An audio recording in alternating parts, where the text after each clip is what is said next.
Você está tentando emagrecer e não consegue? Hoje a gente vai conversar sobre isso com o Thiago Mello, nutricionista e educador físico, e com o Dr. Ricardo.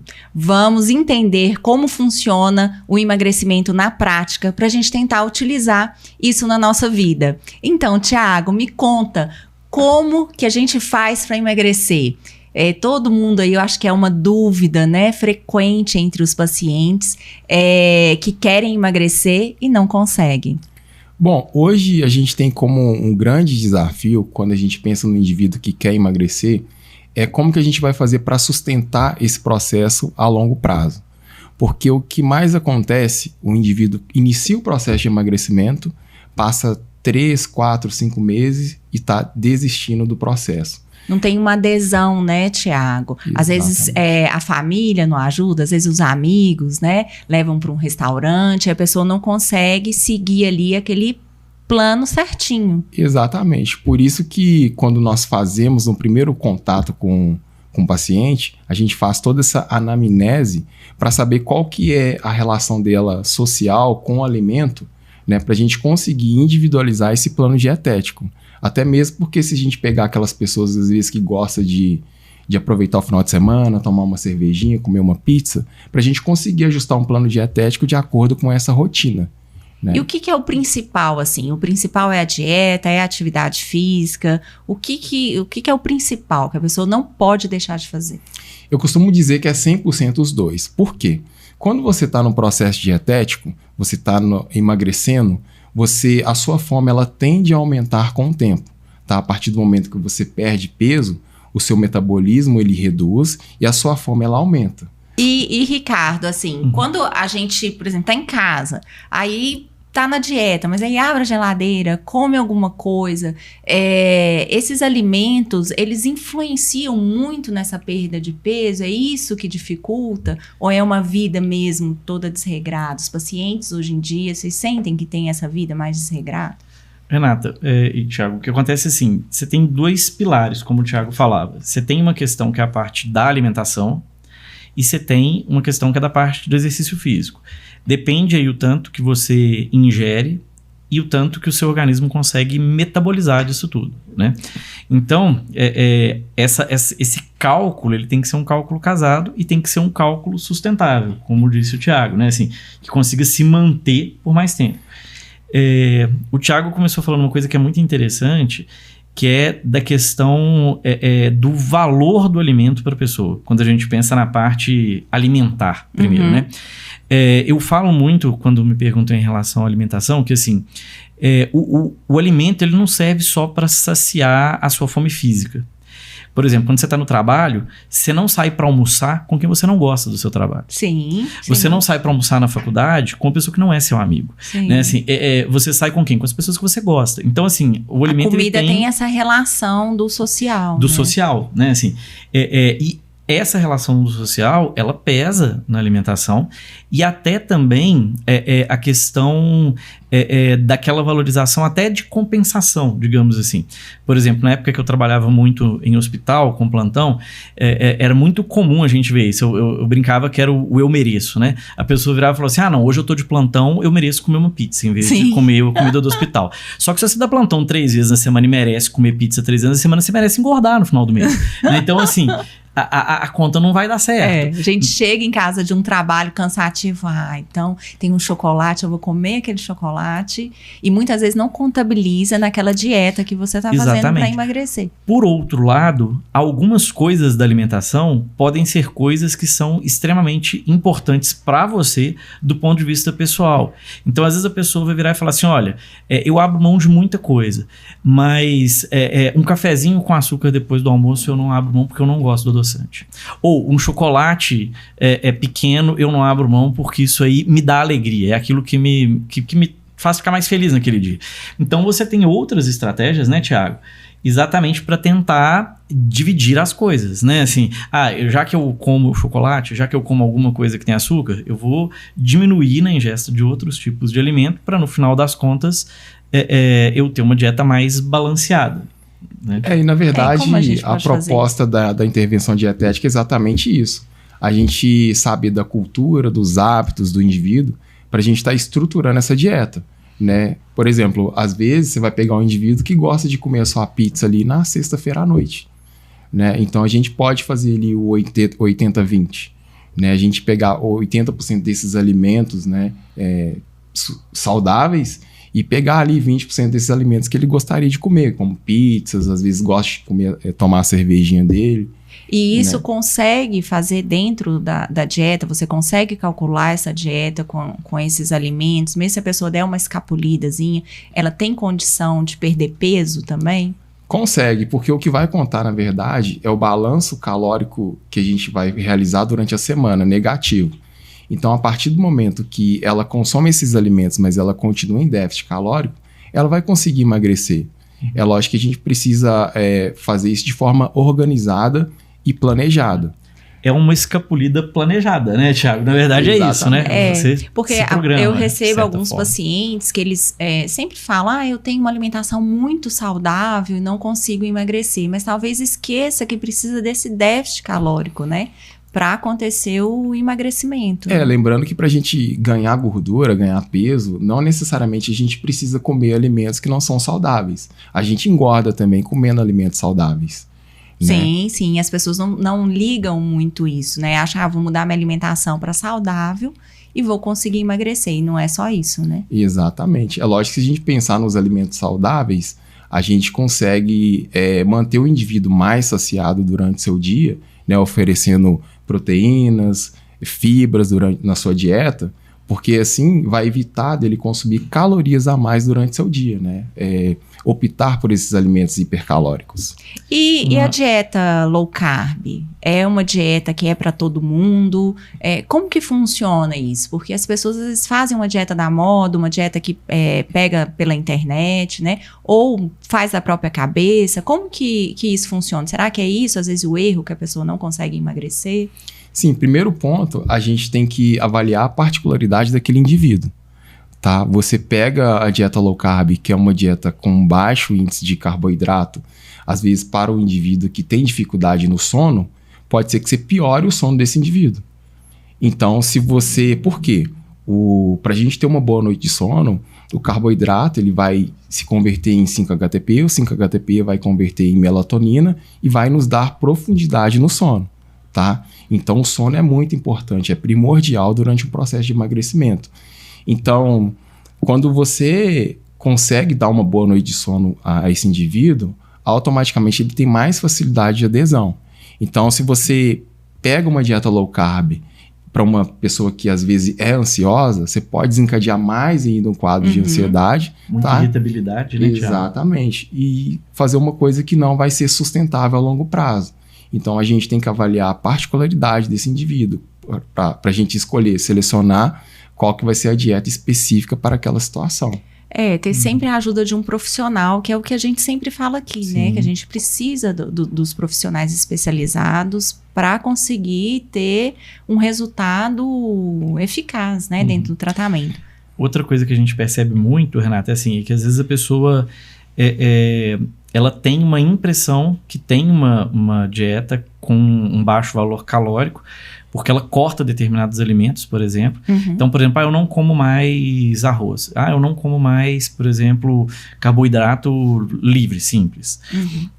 Por outro lado, às vezes a pessoa consome outros alimentos que têm um altíssimo valor calórico. A gente vê muito isso na prática clínica, por exemplo, com pacientes que tentam controlar, por exemplo, colesterol ou glicose. Às vezes a pessoa pensa, não, mas eu não como fritura. Não, ela não come fritura. Mas a carne que ela come é super gorda, o queijo que ela come é super gordo, e acaba, no final das contas, o valor calórico total, ou o valor de colesterol total, no caso desses assim, é super alto do mesmo jeito. E a pessoa não teve essa orientação adequada com o profissional. Então, por isso que é importante também consultar um nutricionista. Tem pessoas que retiram o almoço, retiram a janta. Então, eu não vou almoçar porque almoçar engorda. E substitui por outro alimento que às vezes é muito calórico e pouco nutritivo, né? O que mais acontece hoje, chega dentro de consultório, a pessoa restringindo, querendo emagrecer muito rápido, ela acaba cortando muita caloria do dia, né? E,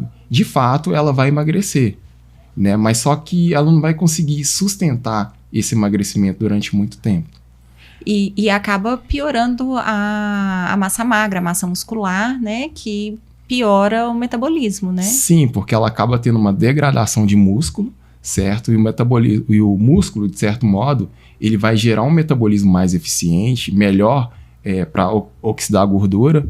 Então, quando ela faz essa restrição excessiva, ela acaba gerando um dano muito, muito grande na sua massa muscular, né? Fazendo com que você tenha uma sinalização no seu sistema nervoso central, principalmente, onde você vai estar aumentando muito a sua fome e, como consequência, não vai conseguir ter uma boa adesão dietética. Não emagrecer não é fácil, não, né? Mas é tudo com parcimônia, né? Assim, e é mudar hábito, né, Thiago? Assim, a estratégia, no final das contas, né? Na verdade, a proposta da intervenção dietética, né, é a gente tentar, às vezes o indivíduo nunca teve o contato com uma dieta, a gente tentar aderir ao plano dietético de forma gradativa, né? Não é assim, falar, você vai começar a fazer dieta daqui para frente, comer dessa forma. Não. A gente vai, aos poucos, construindo esse hábito, né? Não vai ser do dia para a noite que a gente vai conseguir isso. Agora, Thiago, vamos dizer, né? A pessoa chegou em casa, comeu um bolo de chocolate, ia comer uma fatia pequenininha, comeu ele todo. E aí pesou na consciência. Muitas vezes a pessoa desiste da dieta, ou senão ela faz uma atividade física muito intensa para tentar queimar esse bolo. Isso é correto? O que é melhor? Qual que é a melhor estratégia para isso?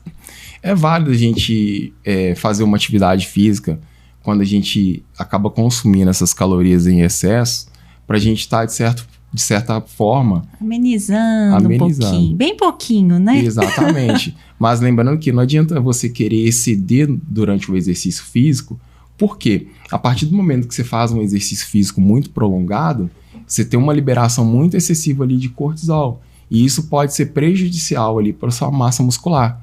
Né? Então, ou seja, você vai estar contornando a questão da caloria que você ingeriu, mas por outro lado você vai estar gerando esse catabolismo muscular. E às vezes também pode estar lesionando, né? Exatamente. E aí não conseguir fazer aquele exercício que você precisa fazer ali. Então, a partir do momento que você deu uma jacada hoje, dia seguinte, faz o seu cardio, faz 30, 40 minutos de cardio, né? Volta para a dieta e vida que segue. Não vai ser um dia que vai atrapalhar o seu plano dietético da semana. Negócio que às vezes é todo dia uma coisa, né? Exatamente. Ele fala assim, eu só comi pizza um dia, só comi brigadeiro no outro dia. Aí no outro dia, um milkshake. Exatamente, né? Essa coisa muito contínua, né? Às vezes, eu vou beliscar ali uma bolacha, né? Aí dia seguinte vou comer um pão francês. Quando a gente assusta, você praticamente tirou o seu déficit calórico da semana. E às vezes até acrescentou, né? Exatamente. É o que mais acontece, né? Às vezes você vai consumindo ali aqueles alimentos que são hipercalóricos, né? Você pega, por exemplo, ali uma pasta de amendoim, que é muito comum a galera tá comendo ali em grandes quantidades, né? Porque, de fato, às vezes é gostoso. É uma delícia. Né? Mas você pega ali... A gente fica esperando só a hora da pasta de amendoim. Exatamente. Você pega 20 gramas de pasta de amendoim, você tem praticamente um prato de comida, né? Saudável. Nossa. E assim, Thiago, se a pessoa tiver só, você falou para fazer atividade aeróbica e fazer a musculação, mas normalmente as pessoas não têm tempo, às vezes hábil, durante o dia a dia dela de fazer as duas coisas no dia. Se ela tiver que dar preferência a alguma atividade física, qual que é a melhor atividade física para esse caso no emagrecimento?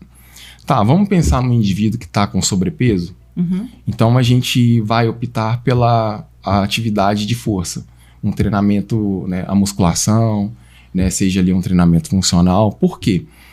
Ali, durante o treinamento de força, a gente consegue aumentar o músculo, a quantidade de músculo desse indivíduo. E quando isso acontece, a gente tem uma melhoria nesse metabolismo.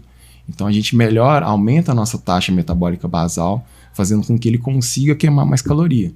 Lembrando que a atividade aeróbica ela é sempre bem-vinda. Só a musculação também é ruim, tá? Porque a partir do momento que você ganha músculo, você vai ter a necessidade de levar oxigênio para aquele músculo. Uhum. E o que vai fazer isso é o seu músculo cardíaco. Uhum. E para que você tenha um bom condicionamento no seu músculo cardíaco, o que vai te proporcionar isso vai ser a atividade aeróbica, né? um cardio. Mas a principal é a musculação. A principal é a musculação. E quando der, às vezes no final de semana, vale fazer uma atividade física aeróbica? Vale, a pessoa pode optar em fazer a sua atividade aeróbica da seguinte forma. Vamos supor que a gente tem uma meta de 60 minutos por semana. Né? Não importa o dia que ela faça. Eu vou conseguir fazer isso no domingo. Beleza, vou conseguir fazer no sábado. Ou fracionar ali durante a semana. Vou fazer 10 minutos todos os dias. Tá? A gente tem que atender essa necessidade, essa particularidade de tempo do indivíduo, porque nem sempre a pessoa vai ter essa condição de estar ali dentro da academia, vai ter tempo disponível para isso.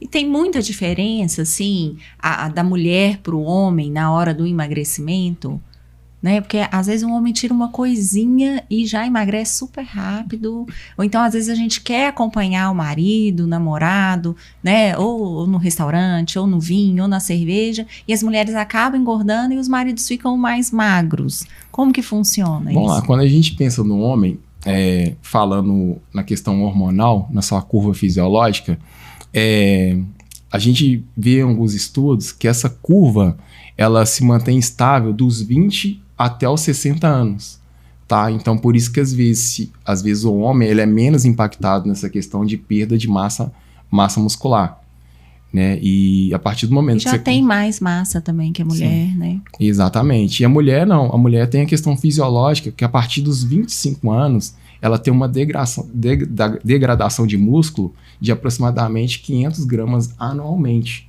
Né? Então, assim, é um cenário fisiológico desfavorável para a mulher. Né?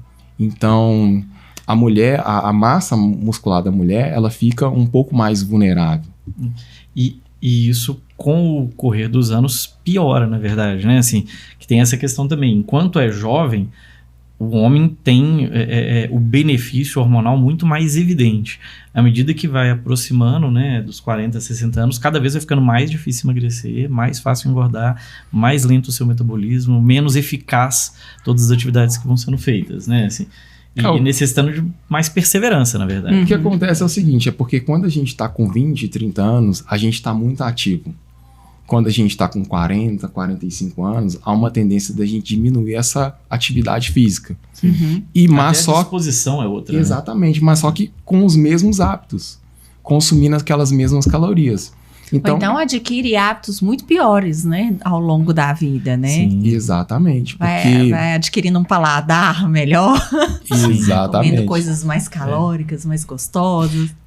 Mas isso dos hábitos, a gente vê isso com muita frequência. É igual atleta de alto rendimento, né? Assim, quantos atletas de alto rendimento que a gente via que enquanto estavam na ativa, eles eram super atletas, aí o cara para de jogar. Seja no futebol, seja no vôlei, aí ele engorda. E aí o pessoal da sociedade fala, nossa, fulano tá super gordo, ele engordou demais, olha que absurdo. Mas por quê? Porque o hábito alimentar se manteve, mas a atividade física que ele tinha antes de treino periódico, de gasto calórico... Às vezes nem consegue fazer mais, ele não consegue fazer mais, ele não está treinando para competição mais, ele não tem o gasto que tinha antes, mas ele come o tanto que ele comia antes. Né? Então, é isso que você falou, né? Exatamente. Você acaba mantendo muitas vezes hábitos que não foram mudados de alimentação, mas os seus hábitos de atividade física, de disposição, até de trabalho, às vezes, mudaram, né? Assim, então, a conta não fecha, né? Assim, exatamente. Você pega um exemplo de um atleta, né? Vamos pegar um atleta da natação, Michael Phelps, ele, no seu auge, gastava, em média, de quase 15 mil calorias por dia, né? Então, a partir do momento que ele... muita comida, quanto que ele come? Então, a partir do momento que ele encerrou a carreira, basicamente mantendo os mesmos hábitos, ele não vai conseguir gastar esse tanto de energia diariamente. Então, querendo ou não, o esporte ali era uma forma que ele utilizava para gastar esse tanto de energia. Né? Então, às vezes, quando a gente vai envelhecendo, a gente não tem muita opção, né? A gente tem que ir para a academia, né, fazer a nossa corrida para a gente conseguir manter essa atividade física. Né, porque tem questão familiar, né, que às vezes a gente tem que nos privarmos, às vezes, de sermos mais ativos, né? Então, tudo isso conta. É importante prestar atenção também, né? Porque se a pessoa prestar atenção naquilo que vai diferenciando de quando era jovem, e tentar suprir isso aí, diminuindo a alimentação, melhorando a questão da ingestão de caloria, ela vai conseguindo manter ao longo da vida um peso pelo menos equilibrado, né? Exatamente. Na verdade, a idade, algumas pessoas utilizam a idade como um empecilho, assim, para não emagrecer, não ter bons resultados, né? Mas a gente consegue bons resultados, independente da idade, né? É lógico. Talvez a cabeça seja o maior instrumento do emagrecimento, né? Exatamente. Um equilíbrio, uma boa cabeça para conseguir fazer acontecer, né? Olha, eu gostei muito de conversar com você, Thiago, Dr. Ricardo. Obrigada pela presença de vocês. Espero que vocês também tenham gostado e a gente se encontra no próximo podcast.